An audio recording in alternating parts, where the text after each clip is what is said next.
तो चलिए वक्त चला आज की 25 बड़ी खबरों को जानने का। अखिलेश यादव ने सरकार पर लगाया आरोप, बोले यूपी में सरकार अपनी धाक जमाने के लिए फेक एनकाउंटर करा रही है, जिसमें कई बेगुनाहों के परिवार उजड़े।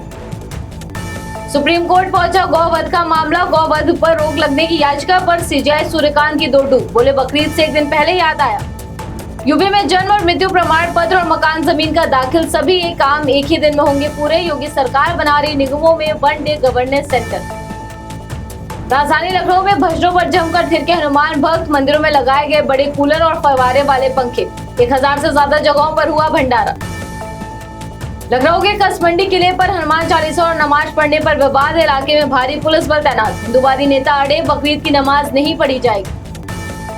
कानपुर में सिविल लाइन के एक बार में सिख युवक से की गई बर्बरता, उसकी पगड़ी उतारकर बेरहमी से बाल खींचकर पीटने वाले 2 आरोपित गिरफ्तार। आगरा में दिव्यांग का अनोखा प्रदर्शन, शिकायतों को लटकाकर व्हीलचेयर पर पहुंचा, लिखा मैं हूं कॉकरोच। स्वास्थ्य विभाग की लापरवाही के चलते 1.5 साल से लगा रहा चक्कर।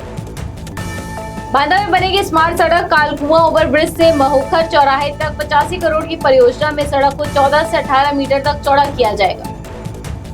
लखीमपुर खीरी की कारीबरेडी गांव में लगी भीषण आग से लाखों का नुकसान, लगभग 50 घर जले, 5 मवेशियों की मौत। प्रयागराज में एसएससी जीडी परीक्षा में दूसरे दिन भी परीक्षा केंद्र में बवाल, सर्वर फेल होने पर कॉलेज में कंप्यूटर कुर्सियां तोड़कर छात्रों ने किया हंगामा। वाराणसी में घूस लेकर जन्म तिथि बदलने पर शिकायत दर्ज, प्रमाण पत्र पर मिले उप सचिव के साइन, नोटिस भेजकर अपर सचिव ने मांगा स्पष्टीकरण। उत्तराखंड में विकास को मिलेगी रफ्तार, मुख्यमंत्री धामी ने 20 करोड़ 79 लाख रुपए किए मंजूर। इनमें सड़क निर्माण, सरकारी आवास, सार्वजनिक सुविधाएं और शौचालय निर्माण जैसी महत्वपूर्ण कार्य शामिल। उत्तराखंड में समान नागरिकता संहिता लागू, यूसीसी लागू होने के बाद 4,42,000 विवाह पंजीकृत, लिव इन और तलाक के आंकड़े भी जारी। राजधानी दिल्ली में हाईकोर्ट से केंद्र सरकार को मिली बड़ी राहत, दिल्ली रेस कोर्स खाली कराने का रास्ता हुआ साफ।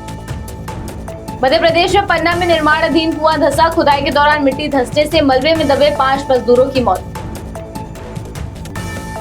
बिहार के कृषि मंत्री विजय कुमार सिन्हा का विभाग बदलने पर छलका दर्द, बोले भ्रष्ट लोगों पर कार्रवाई करने जाता हूं तो मेरा सब्जेक्ट बदल दिया जाता है। बिहार के अररिया में फर्जी भूस्वामी गिरोह का पुलिस ने किया भंडाफोड़, जाली दस्तावेजों से कराते थे जमीन की रजिस्ट्री। पंजाब ने कहा चुनाव के दौरान पटियाला में पुलिस पर पथराव के बाद हुई फायरिंग, पथराव लाठीचार्ज के बीच धूली जाने से रोके गए केंद्रीय मंत्री बिट्टू। कॉकरोच जनता पार्टी नाम से राजनीतिक दल का रजिस्ट्रेशन आवेदन पहुंचा चुनाव आयोग, हरियाणा के वकील सुधीर जाखड़ ने की मांग। हरियाणा के नारनौल में अवैध खनन के खिलाफ पुलिस और खनन विभाग ने संयुक्त कार्रवाई की, पत्थर से भरी 3 ट्रैक्टर ट्रॉली जब्त कर अब और होगी सख्त कार्रवाई। झारखंड के कोडरमा में वन विभाग की बड़ी कार्रवाई, एसपी आवास के पीछे से 20 लाख की अवैध लकड़ी की गई जब्त, 2 तस्कर भी गिरफ्तार।